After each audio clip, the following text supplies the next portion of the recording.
Hey folks, Cool18 here, and welcome to another episode of Let's Play Magic Duels. Last time, we constructed a white-blue weenie deck, that is to say a deck filled with cheap creatures that we're hoping just spam out very quickly and just rush our enemy to win.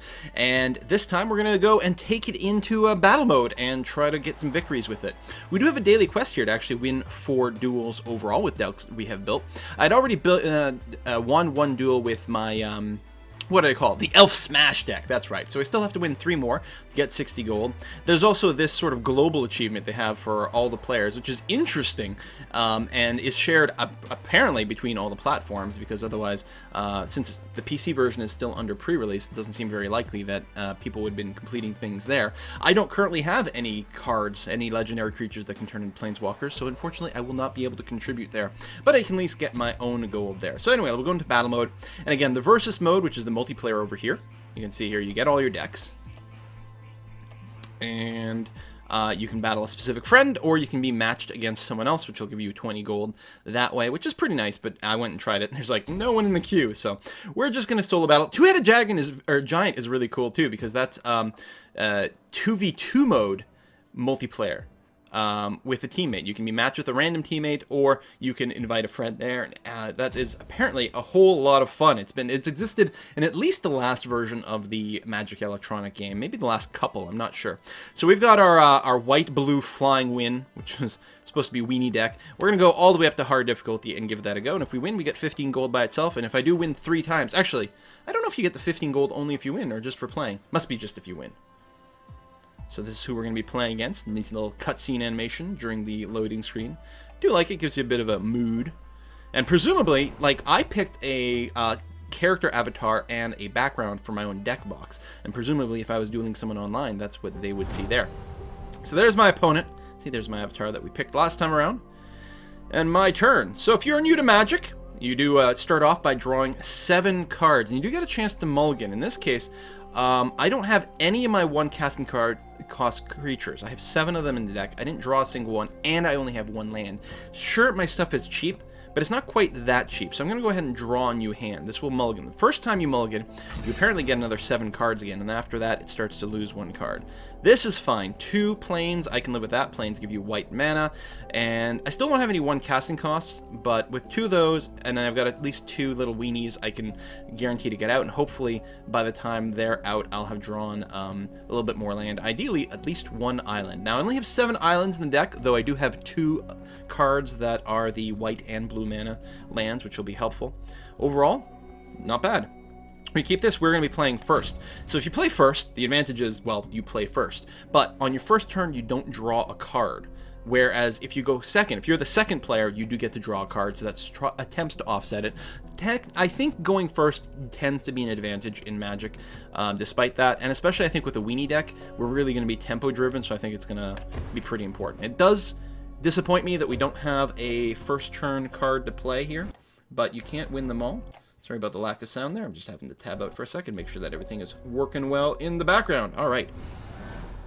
So she put in one of the decks that, or one of the lands that tap for 2 colors. Oh, based on her avatar, I did not expect a black-green deck. I expected like a white-blue maybe, but we're gonna go black-green. No, I don't want to hover on you. I want to hover with the card. Black-green, interesting. All right, second planes go down, and then I have more options. What do I want to do? I don't want to put down the Dauntless River Marshal because I don't have an island yet. The Skirmisher, target creature gets +1/+1 until end of turn. Doesn't make sense. So the Knight of the White Order makes the most sense. Oh, but again, I want to save this until the opponent has more land than I do, ideally. Oh, it's tough. I mean, it's still good on its own. It's a solid creature. Maybe I will put down the River Marshal. Any one of these can attack for 2 points of damage. If I get a plains next, great. If I don't get one, if I get an island next, that's really good. If I don't get any land, then, well, I'll just be equal for the Knight of the White Orchid. So if I don't get any land, I think I put down him and attack with 3/2. What'd you put down here? Foil, Herald of the Pantheon. Oh, the cheaper enchantments, yes. Now, that really makes me think I shouldn't have put down a 2/1. Because even if I give it +1/+1, it's still going to die if this guy decides to block. Now, he might not decide to block. So I have a choice here.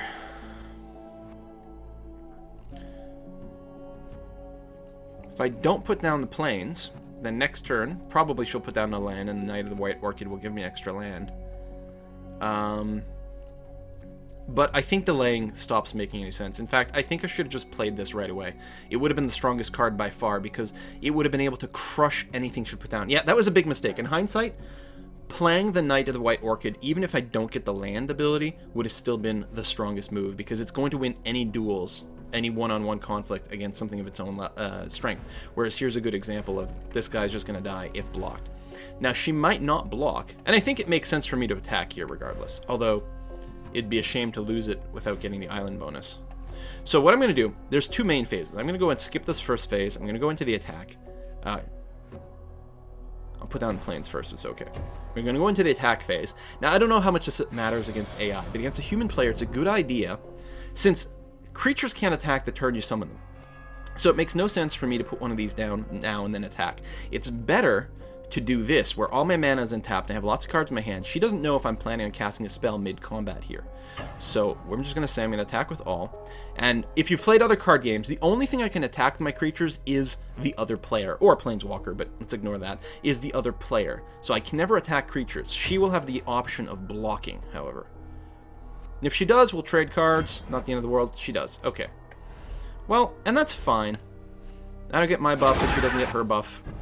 But yeah, I should have done the other way. But yes, we're going to play the Blessed Spirit. Thank you very much, Arrow, for pointing out that it would be a good card to play. I don't know if I'll be playing the enchantments right now, necessarily. I don't have that many in the deck, but it is a 2/2 flyer for 3, and that's not bad. So flyers can only be blocked by other flyers and things with reach. I should put down another tapped land here. Fairy Miscreant. Oh, it's a flyer. When it enters the battlefield, if you control another creature named Fairy Miscreant, draw a card. Oh, that's quite cool. I don't think I've got any of those. No, because I probably would have put them in this deck. That's really neat. I like that. Okay, no other land. So I think I will hold off on the knight now. This would have been a great creature earlier. This is actually going to be very nice to play now, because she'll be unlikely to have too many blocking options, which makes it more likely that I'll be able to hit her with this, and that'll trigger the Renown. I think that's what I'm going to cast right now. There's no reason for me to use the +1/+1 bonus from the Skirmisher. So, yeah, oh, although I should have attacked first. That was a mistake, because now she knows I have 2 less mana that I clearly won't be able to use in this attack.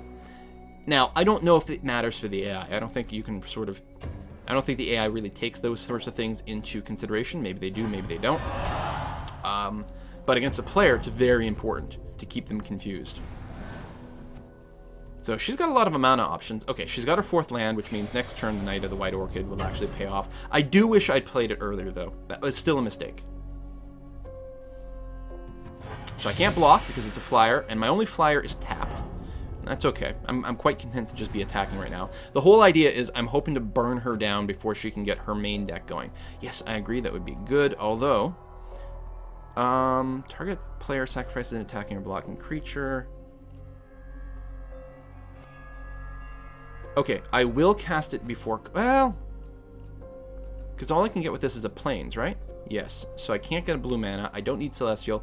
So what I'm going to do is I'm going to cast it now, get another plains into play, because it doesn't come into play tapped, which will allow me to cast the Skirmisher. And while I can't use the +1/+1 to like give myself a specific advantage, it's an extra creature, so what the hell.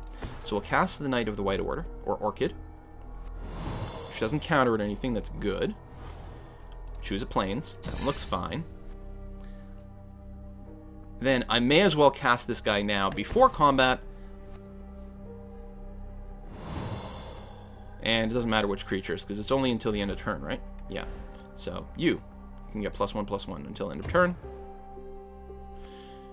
There we go, and I'll attack with these 2. She's got no blockers. I could hold back a creature to block, but no.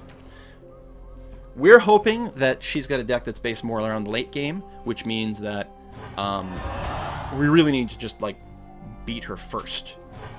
And if she was supposed to have an early game deck, then she just got a terrible draw, which means I should win regardless. Weenie decks are not terribly sophisticated, although you really are looking for a lot of good card interaction and a lot of efficiency with your cards. We don't have that much card interaction, but we don't have the biggest card pool yet. We need some more booster packs. Oh, she's got the Outland Colossus. The 6/6, and if it hits me, it becomes a 12/12. So we can't let that happen. That is bad news.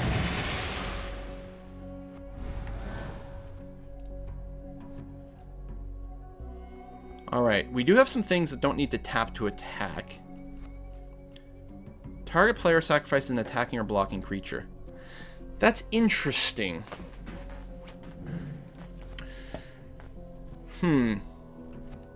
If I attack with everything,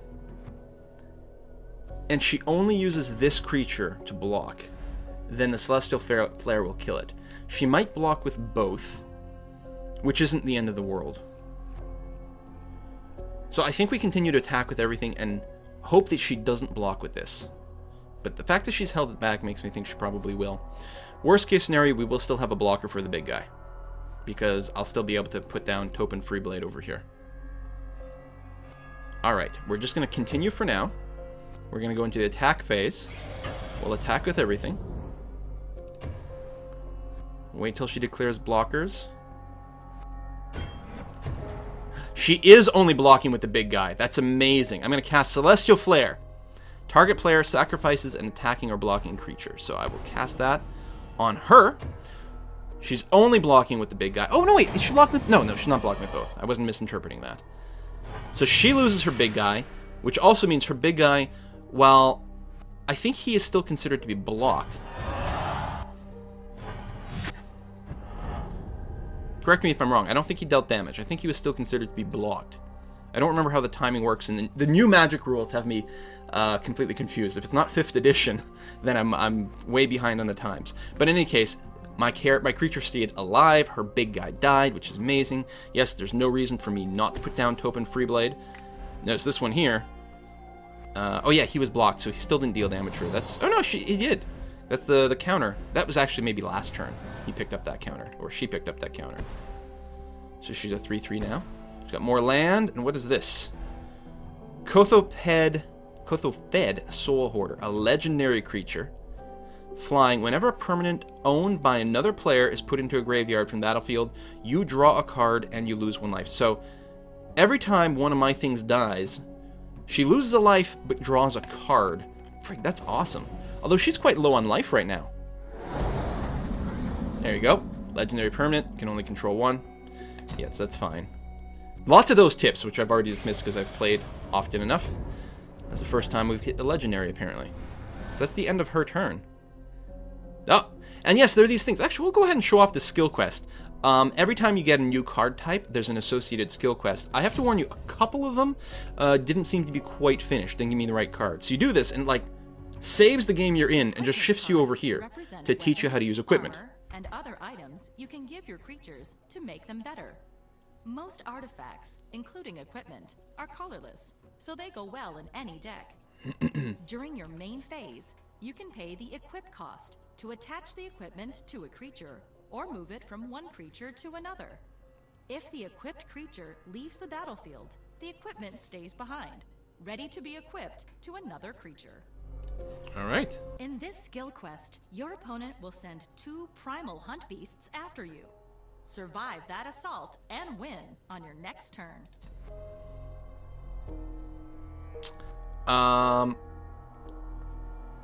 Yeah, this is not going to work because they don't have a...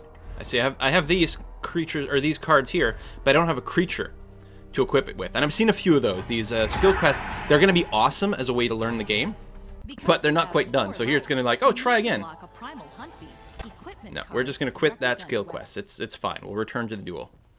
But it is a great tutorial system. Just hopefully it'll be fully functional before the game release. So yes, my Strider harness is here. It's my pre-combat main phase. 7 life left. She does have a couple of beefy things. It's funny, I keep reading this as 9/9, because to me the card is upside down, and therefore this must be a 9/9, but it's actually just the 6/6. So she can block, say, these 2. I can still hit for, oh, only 6 points of damage. But if I do put the Strider harness into play, and equipping should be an instant, which means I should be able to equip it to whatever doesn't get blocked.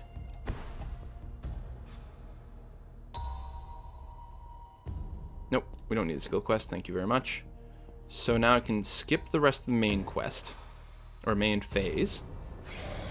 I should be able to attack with everything. Confirm the attack. Wait for her to declare blockers. Pause. To indicate that I actually want to do something. So she's blocking the 3/3 and this 2/2. Which means...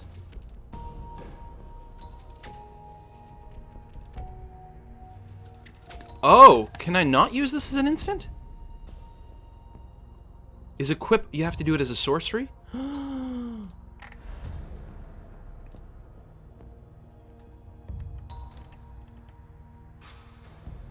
Can only be activated at time players can cast a sorcery. Okay, it's not an instant effect. I'm used to activation things on cards being instance effects. It always is by default unless otherwise specified, but I guess just the rule for equip is that.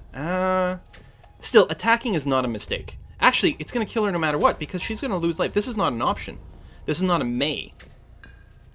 So I'm only going to hit her for 6, right? 2, 2, and 2 for 6. But one of my creatures, this one here, is going to die, which means she'll lose a life. Therefore, she will die. All right, that's pretty funny. And we learned something about equipment. When I used to play Magic, there was no There was not any equipment stuff like this. They are new card mechanics. It's 2 more. And now she's going to kill that. So she'll lose a life and draw a card. As soon as the card goes into the graveyard, which is there. There he goes. And now she's dead. Hey! I would have killed her next turn almost certainly no matter what. But there we go. Good proof of concept. Ooh, distilled knowledge. We win 4 duels with the deck. So these are achievements, so I've achieved a little bit more. I want to play another match with the deck unchanged. I do plan on making some modifications, but I want to get a somewhat bigger sample. And especially, you know, against a different player, with a different draw from my side. That is cool. The background really doesn't match the foreground, I gotta say. And I'm gonna have to assume that there's no way to judge what kind of deck that she is packing based on her avatar, because the last one really didn't seem to match. This is no good. Only 1 blue. I did draw 2 1-casting cost whites, but no plains. So we're gonna draw a new hand. Alright, so we're not going to start with any 1-casting cost, but we got a nice spread of mana this time. At some point, we do need a second white mana, but we won't need that for a while. So I'm very happy with this. We're going to keep this, especially rather than mulliganing down to 6. I'm going to keep that hand. She's going to go first, so I get to draw. Which is okay. We might draw a 1-casting cost. No, but we did draw a second plane. So I'll put that down, and that will be the end of my turn. So she's playing white-green. That's sort of appropriate, at least for her background. And, oh, white-green-blue! 3-color deck, alright. Let's put down an island just to mix things up. And actually, that means right away, my Dauntless River Marshals will be a 3/2 for 2 mana. Very good. On the squishier side, tend to personally prefer 2 3s. That's okay, and with a wickedly good ability for later on. Although right now, it's just going to be some early burn down if she doesn't have some early defense. Another land that comes into play tapped. Which means she only has 2 mana available right now. Is it the same color? Yeah, green-blue. So she's got lots of dual color land for her deck. We're going to go for a plains. And I could go for the Skirmisher to give it +1/+1. But I think it makes more sense to put down another River Marshal, and then next turn she might have a blocker that we might be able to use these +1/+1 buffs for to do more. Or we might want to get the Renown going quickly.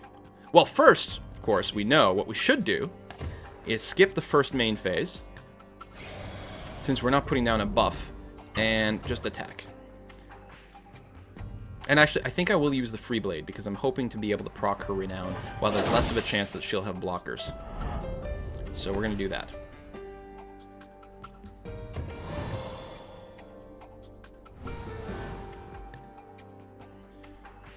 Okay, actual just forest. She's got 4 mana available.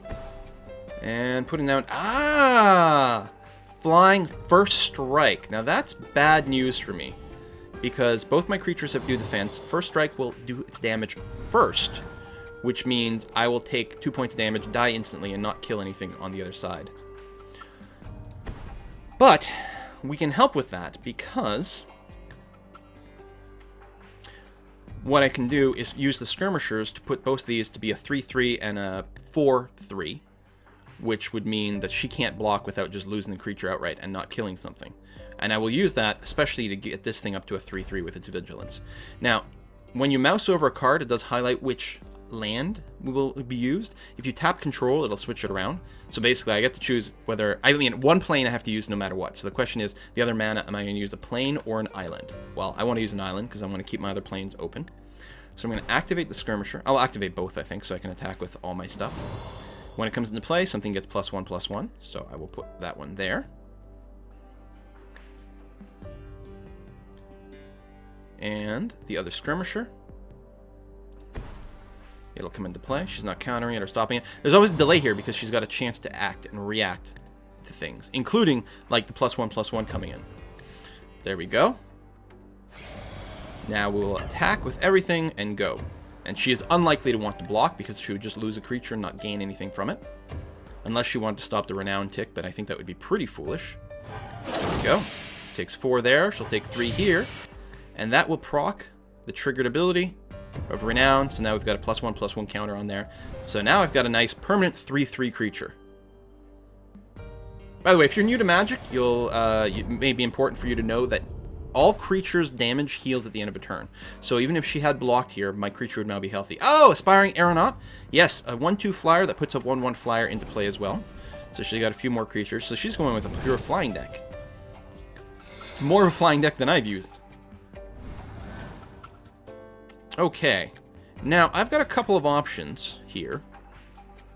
What I could do is use the River Marshal's ability to actually tap the 2/2 here with the first strike. And if I do that, then I'm still free and clear to attack with everyone. I think, though... Actually, she didn't even put a new land in this turn, right? No. So she might be actually a little mana blocked for whatever other spells she's got in there. I'm going to use Anchor to the Ether. She's going to put target creature on top of owner's library. So I'm going to do that with the Razorfoot Griffin. I also like the ability to scry on my own end, so that's good. I'm going to hold off on the island until I know what I'm going to cast. I'm going to use both my islands plus 1 planes. Actually, I'm not going to draw something from the scry, so it actually doesn't matter. Never mind. Put down the island, and it really doesn't matter which mana I use here, because I won't be able to cast anything else. So yes, I will do this. Put this creature on top of her library. Just going to force her to draw it again. Do I want this card to stay at the top or the bottom? Well, it's not a land, which is good. It's not the strongest creature. That being said, I don't have that many creatures in here. Yeah, we'll go ahead and leave it at the top. Another flyer might actually help us finish her off. Oh yes, and I can put in the River Marshal, although, again, I will wait until after combat, since this will not help our current combat. So, continue. I'm going to attack with everything. Since, I mean, she could put both blockers on 1 unit to kill it. And if she wants to do that, I'm totally okay with it. I suppose she's going to have to, because otherwise... Well, she's going to have to block something, because otherwise she's dead. So she's just going to block these 2. So she's not going to kill any of my stuff. She will lose all of her stuff. But she's going to prevent 6 damage, which is pretty considerable. So we'll put another creature into play. We know what she's going to draw, so unless she's got a miracle card in her hand that she didn't use last time, we should... Oh, she does have 5 mana. The Outland Colossus. Yes, that's a big fatty. I will give you that. That is a big creature. That creature can only block one of my dudes, though. I'm not very good at math, but I'm pretty sure you're dead regardless. Hey, look at that. I drew a Wilkin turn. What a surprise. Oh, the other thing I like to do is if I have enough land like this, you can only play 1 land per turn, by the way. I don't need another land right now, so I like to hold it in my hand. Just because it'll give me an extra card after I cast that one. But of course, I'm not going to cast anything before combat anyway. Just because it makes it look like I've got more stuff in my hand. Again, against a human opponent, you always want to make them think that you might have something that you can do to them. So it might modify what they do. Because if you have an empty hand, they know for a fact, or either an empty hand or no mana, they know for a fact that you can't pull any surprises. Here, kind of irrelevant, because we're just going to go and smack her down here.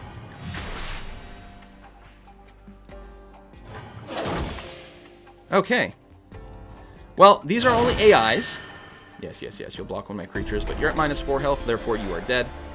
This is only some AI, so, you know, their skill is always going to be somewhat limited. Plus, you know, they might not have, like, crazy, crazy decks. Still, I think that's pretty good proof of concept. Oh, still working towards the distilled knowledge. Okay, so we hadn't finished it. We're just working towards it. So, I do still want to finish the daily quest, but before I do that, I'm going to go and spend some of my money, open a couple of boosters, and see, because I can get, yeah, 2 more boosters here. Doesn't matter how many you buy. There's no efficiency gain.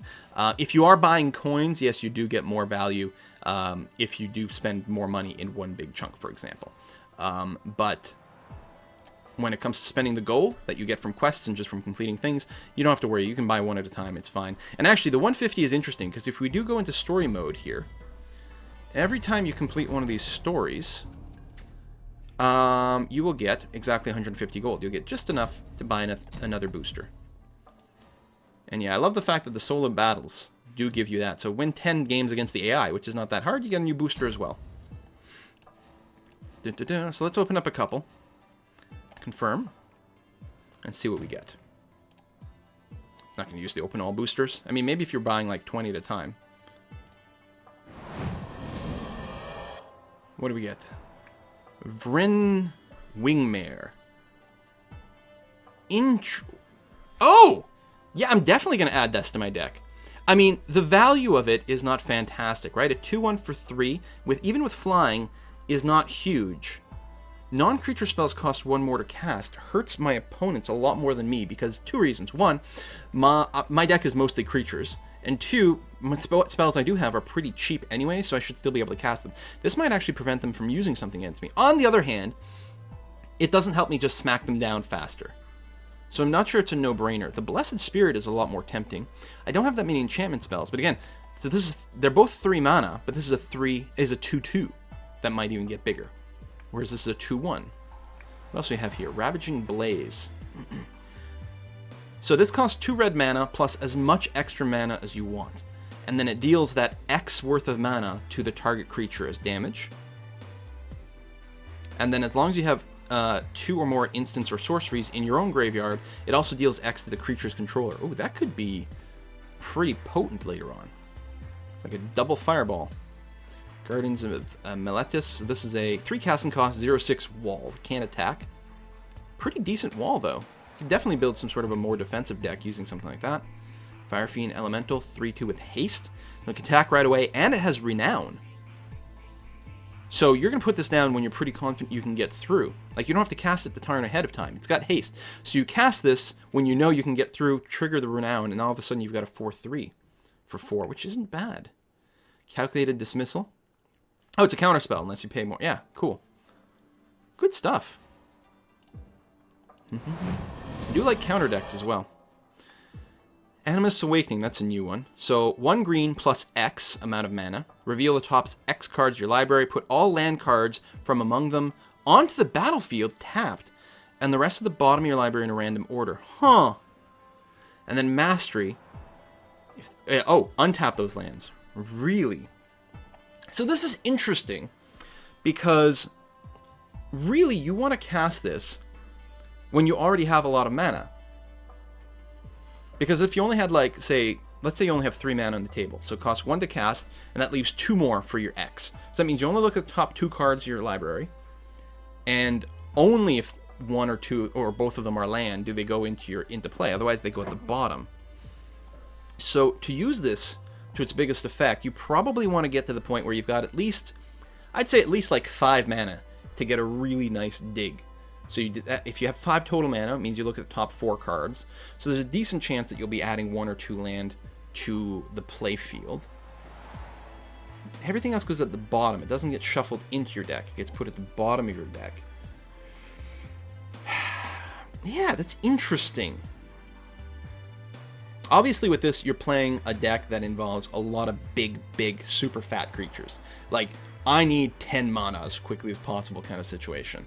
Which is not usually the sort of thing I play, although I'll have to consider that. Another Knightly Valor. I do like this. And this fits in more in a slower white deck. Or actually, anything that splashes white. This is a very good high efficiency card. Because you make one of your creatures much better, and then you still get an extra an extra 2/2 creature on top of that. And it only needs the 1 white mana, so it can be splashed in pretty easily. Now that I've got 2 Knightly Valors, I'm going to consider a slower deck that involves some amount of white. Maybe could also be a white-blue, because blue's got a lot of ways to slow things down. Gather the pack, top 5 cards of your library. It only costs 2. Put a creature card from among them into your hand, the rest in your graveyard. And with Spell Mastery, you can put 2 cards in your hand. You do get to pick and choose. And again, despite being cheap, I think this fits in well with a deck that involves big, fat cards. Because you get to a big amount of mana, and then if you don't have your big, fat card yet, but you have one of these in your hand, it lets you dig down and find one of those big, fat cards to be ready to cast. Also, this will work with only 1 green requirement. This will work in really well with decks that involve 2 or more colors, because it'll help you complete the set of mana that you might need for different stuff. I'm starting to get sold on this. Another elf card. Scry cards. Alright, I'm digging it. Yeah, the Jailer, I'm not as sure. This is really expensive to tap creatures. I'm not a big fan of that. So, I could put in that new... either the new Blessed Spirit, or the new...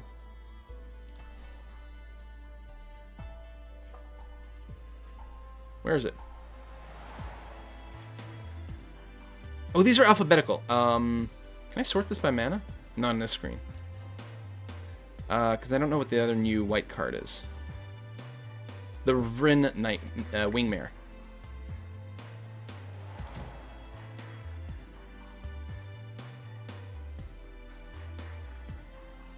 Oh, this is to make it foil card. Cool. I don't think it makes sense. I think it slows us down too much. I think it would be contrary to our overall goal with our deck. So I'm going to leave that out.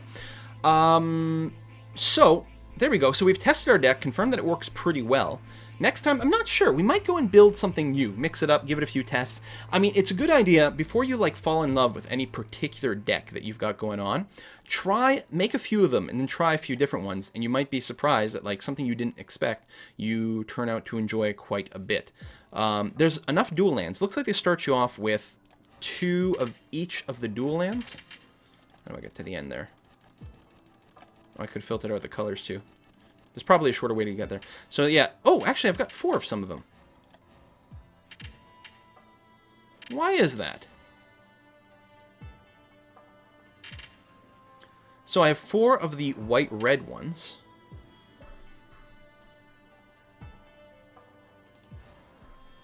Oh, wait. Oh, these are different. Oh my gosh, I didn't even realize that. So I have 4 of the ones that come into play tapped. These are what? These only come into play tapped unless you already control a swamp or a mountain. So really, I have effectively 6 dual lands in every color. Oh. Which means, let's say I play 3 colors, okay? So, and then I put, that would be 18 dual lands by themselves. And and 12 of each for each color, right? Yes. So let's say I bid like a red, white, green deck. So right away, with all the dual lands in there, I'd have 18 lands accounted for. But I'd have 12 lands that tap for red right from the start. Now, they'd basically all be coming in tapped. Because in a triple setup like that, it'd be unlikely that I would have a mountain or a swamp, or a mountain, a forest, or a, what was it, plains, right? Yeah. But I'd still have to pad out. 18 wouldn't be enough. I'd probably want to go up to a little bit more. Especially with 3 colors. I might want to include 2 to 3 plains, forests, mountains just by itself, depending on exactly what my color proportion is. Interesting. Interesting. And I do have some gold cards. I mean, this thing is just plain out solid. There's no, like, weird combos or anything like that. I mean, unless I had something that dealt with humans or soldiers. But 2/2 with double strike for 3, that's pretty good efficiency. Especially, combo this in a deck that involves a lot of buffing of creatures. And I've got 2 of these. That's starting to be really tempting here. So I've got no other gold cards that fit in. But anything with double strike does benefit substantially from buffs. So this, I mean, at this point it's just a white-red, but we could still consider splashing in a different color, depending on things that work out. Do you like Titanic Growth? Do they still have, Giant Growth? I might not have one, even if they exist in this edition.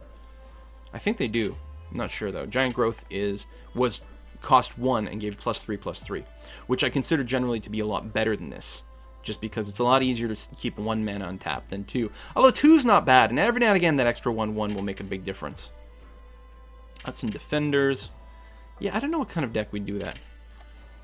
The Evolutionary Leap does splash in very, very well and give you like some cool ways to respond to things. I think this would work spectacularly well in a green-black deck, because a lot of black creatures will have effects where when they die, they do something.